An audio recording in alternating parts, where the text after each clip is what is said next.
A paz do Senhor. Vamos dar início ao nosso estudo bíblico do dia de hoje. Hoje é o dia 64. Vamos ler Números 4. Então, o Senhor disse a Moisés e a Arão: realizem um censo dos membros dos clãs e das famílias da divisão coatita da tribo de Levi. Façam uma lista de todos os homens de 30 a 50 anos qualificados para servir na tenda do encontro. Os deveres dos coatitas na tenda do encontro serão relacionados aos objetos mais sagrados. Quando o acampamento se deslocar de um lugar para outro, Arão e seus filhos entrarão primeiro na tenda do encontro para remover a cortina interna e usá-la para cobrir a Arca da Aliança. Depois, cobrirão a cortina interna com couro fino e, por cima do couro, estenderão uma peça única de pano azul. Por fim, colocarão no devido lugar as varas usadas para transportar a arca. Em seguida, estenderão um pano azul sobre a mesa onde ficam expostos os pães da presença. E sobre o pano azul colocarão as tigelas, as colheres, as jarras e as vasilhas para as ofertas derramadas, e o pão da presença. Sobre tudo isso estenderão um pano vermelho e por cima dele uma cobertura de couro fino. Por fim, colocarão no devido lugar as varas usadas para transportar a mesa. Depois, cobrirão com um pano azul o candelabro, suas lâmpadas, os cortadores de pavio, os apagadores e as vasilhas especiais para o óleo. Cobrirão o candelabro e seus acessórios com couro fino e os colocarão sobre o suporte usado para transportá-los. Em seguida, estenderão um pano azul sobre o altar de ouro e cobrirão o pano com couro fino. Por fim, colocarão no devido lugar as varas usadas para transportar o altar. Os demais utensílios usados no serviço do santuário serão embrulhados em pano azul, coberto com couro fino e colocados sobre o suporte usado para transportá-los. Removerão as cinzas do altar de sacrifícios e o cobrirão com um pano roxo. Colocarão todos os utensílios do altar: os braseiros, os garfos para as carnes, as pás, as bacias e todos os recipientes. Sobre o pano e o cobrirão com couro fino. Por fim, colocarão no devido lugar as varas usadas para transportar o altar. O acampamento estará pronto para se deslocar quando Arão e seus filhos tiverem terminado de cobrir o santuário e todos os objetos sagrados. Os coatitas virão e transportarão tudo até o lugar de destino. Contudo, não tocarão nos objetos sagrados, pois, se o fizerem, morrerão. Esses são os utensílios da tenda do encontro que os coatitas transportarão. Eleazar, filho do sacerdote Arão, será responsável pelo óleo usado no candelabro, pelo incenso perfumado, pelas ofertas diárias de cereal e pelo óleo da unção.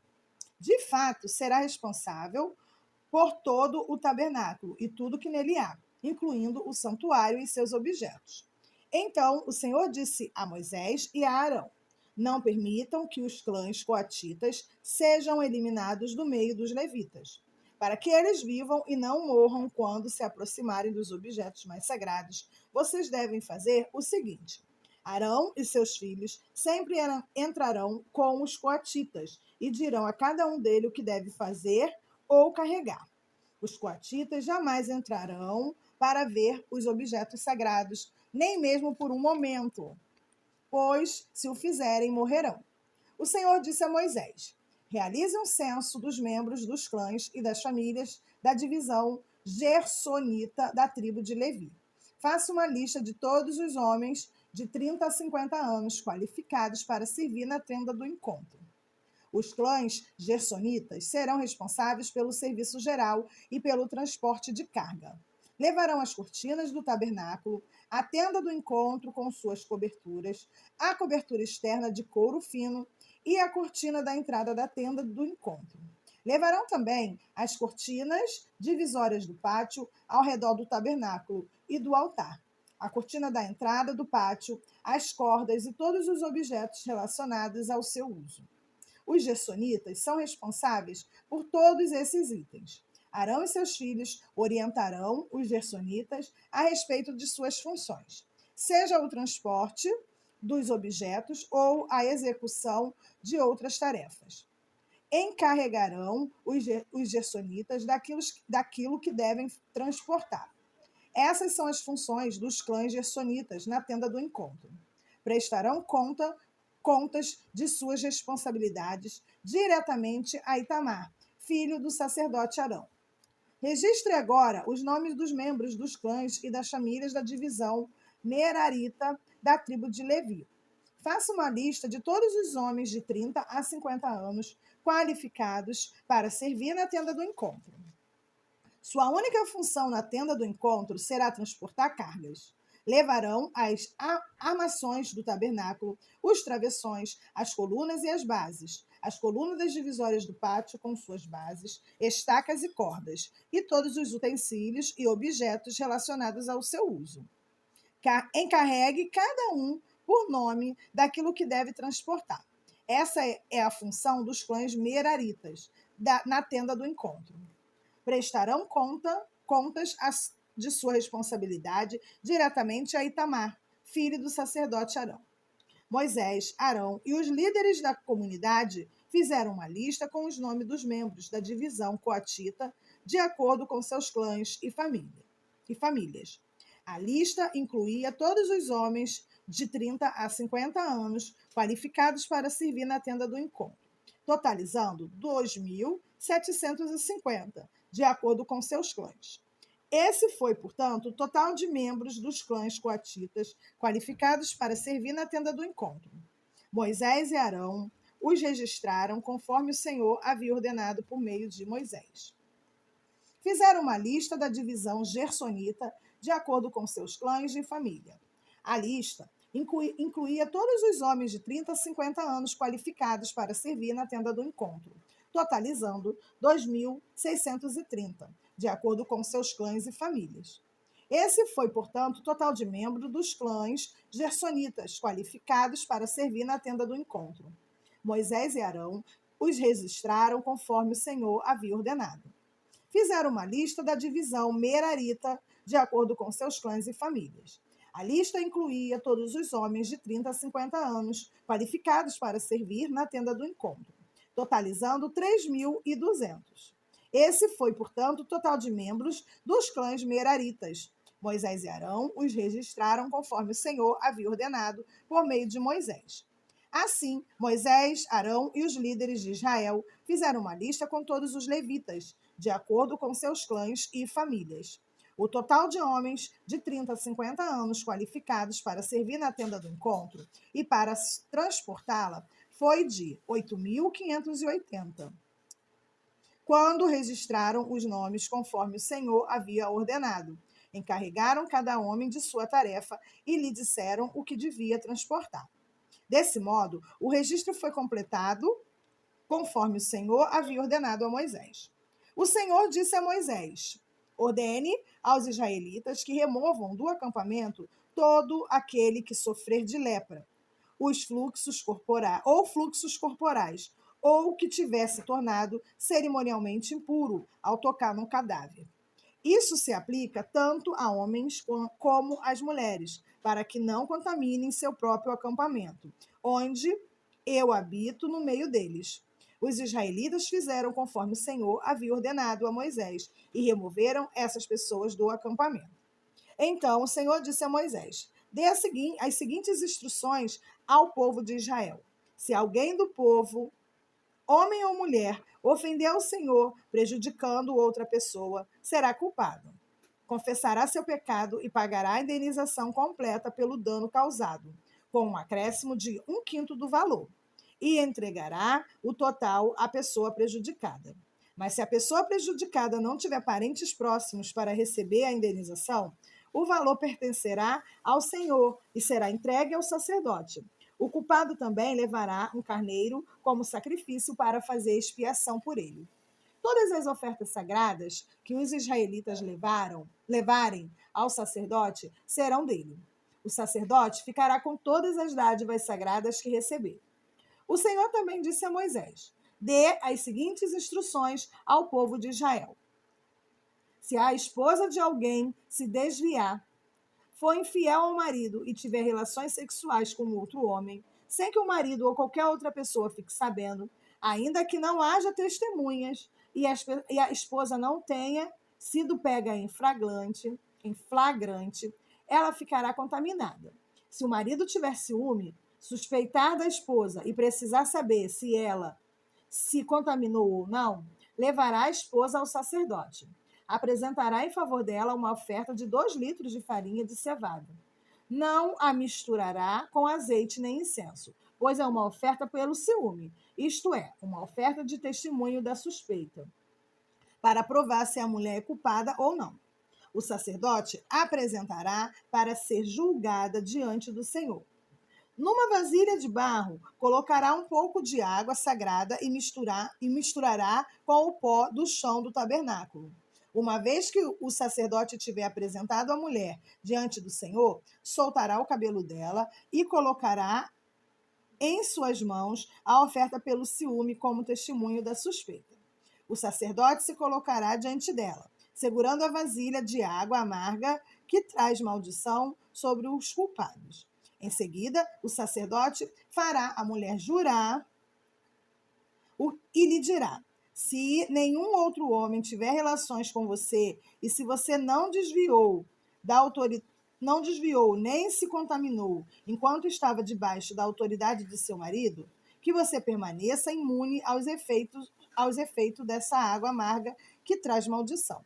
Mas se você se desviou, sendo infiel a seu marido, e contaminou a si mesmo, tendo relações sexuais com outro homem, nesse momento o sacerdote fará a mulher jurar: que o povo saiba que a maldição do Senhor está sobre você, quando ele a tornar estéril, fizer o seu útero encolher e o seu abdômen inchar.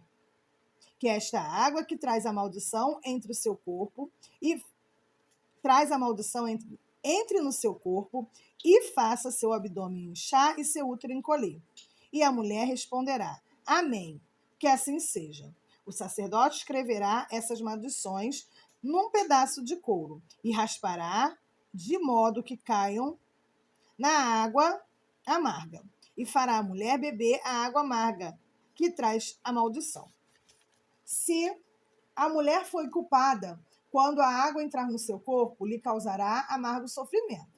Em seguida, o sacerdote tirará a oferta pelo ciúme da mão da mulher e a moverá para o alto, diante do Senhor. Depois, levará a oferta até o altar. Tomará um punhado de farinha como oferta simbólica, queimando-a no altar, e exigirá que a mulher beba a água. Se a mulher tiver se contaminado sendo infiel a seu marido, a água que traz a maldição lhe causará amargo sofrimento. Seu abdômen inchará e seu útero encolherá, e ela se tornará maldição entre seu povo. Mas se ela não tiver se contaminado e estiver pura, não sofrerá castigo e poderá ter filhos. Essa é a lei ritual para lidar com a suspeita do marido. Se uma esposa se desviar e se contaminar enquanto estiver debaixo da autoridade do seu marido, ou o marido tiver ciúme e suspeitar de sua esposa que sua esposa foi infiel, ele a apresentará diante do Senhor, e o sacerdote aplicará em sua totalidade essa lei ritual. O marido será isento de toda a culpa, nesse caso, mas a esposa será punida por seu pecado. Amém. Vamos ler Marcos 12, de 18 a 37. Depois vieram a Jesus alguns saduceus, líderes religiosos que afirmam não haver ressurreição dos mortos, e perguntaram: Mestre, Moisés nos deu uma lei segundo a qual, se um homem morrer sem deixar filho, o irmão dele deve se casar com a viúva e ter filho, que dará continuidade ao nome do irmão. Numa família havia 7 irmãos. O mais velho se casou e morreu sem deixar filhos. O segundo irmão se casou com a viúva, mas também morreu, sem deixar filho. Então o terceiro irmão se casou com ela. O mesmo aconteceu até o sétimo irmão, e nenhum deixou filhos. Por fim, a mulher também morreu. Diga-nos, de quem ela será esposa na ressurreição? Afinal, os 7 se casaram com ela. Jesus respondeu: o erro de vocês está em não conhecerem as Escrituras, nem o poder de Deus. Pois, quando os mortos ressuscitarem, não se casarão, nem se darão em casamento. Nesse sentido, serão como anjos no céu. Agora, quanto a haver ressurreição dos mortos, vocês não leram a esse respeito nos escritos de Moisés, no relato sobre o arbusto em chamas. Deus disse a Moisés: eu sou o Deus de Abraão, o Deus de Isaque e o Deus de Jacó. Portanto, ele é o Deus dos vivos e não dos mortos. Vocês estão completamente enganados. Um dos mestres da lei estava ali ouvindo a discussão. Ao perceber que Jesus tinha respondido bem, perguntou: de todos os mandamentos, qual é o mais importante? Jesus respondeu: o mandamento mais importante é este: ouça, ó Israel, o Senhor nosso Deus é o único Senhor. Ame o Senhor, seu Deus, de todo o seu coração, de toda a sua alma e de toda a sua mente e de todas as suas forças. O segundo é igualmente importante: ame o seu próximo como a si mesmo. Nenhum outro mandamento é maior que esses. O mestre da lei respondeu: muito bem, mestre. O Senhor falou a verdade ao dizer que só há um Deus e nenhum outro. E sei que é importante amá-lo de todo o meu coração, de todo o meu entendimento e de todas as minhas forças, e amar o meu próximo como a mim mesmo. É mais importante que oferecer todos os holocaustos e sacrifícios exigidos pela lei. Ao perceber quanto o homem compreendia, Jesus disse: você não está longe do reino de Deus. Depois disso, ninguém se atreveu a fazer mais perguntas. Mais tarde, enquanto ensinava o povo no templo, Jesus fez a seguinte pergunta: por que os mestres da lei afirmam que o Cristo é filho de Davi? O próprio Davi, falando por meio do Espírito Santo, disse: o Senhor disse ao meu Senhor: sente-se no lugar de honra à minha direita, até que eu humilhe seus inimigos debaixo dos seus pés. Uma vez que Davi chamou o Cristo de meu Senhor, como ele pode ser filho de Davi? E a grande multidão o ouvia com prazer. Amém. Vamos ler Salmos 48, de 1 a 14. Grande é o Senhor e muito digno de louvor na cidade do nosso Deus, em seu santo monte. O monte Sião, o santo monte. É alto e magnífico. Toda a terra se alegra em vê-lo. É a cidade do grande rei. O próprio Deus está em suas torres e se revela como seu protetor. Os reis da terra uniram forças e avançaram contra a cidade. Mas quando a viram, ficaram espantados e fugiram aterrorizados. Foram tomados de medo e se contorceram em dores, como a mulher no parto.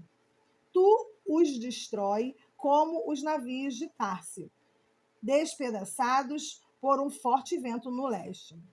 Tínhamos ouvido falar da glória da cidade, mas agora a vimos com os próprios olhos. A cidade do Senhor dos Exércitos é a cidade do nosso Deus, que a manterá segura para sempre.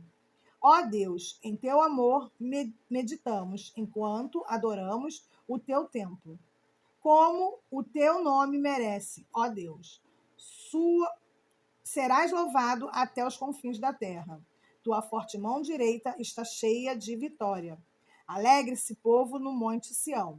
Todas as cidades de Judá exultem por causa dos seus decretos. Percorram a cidade de Sião.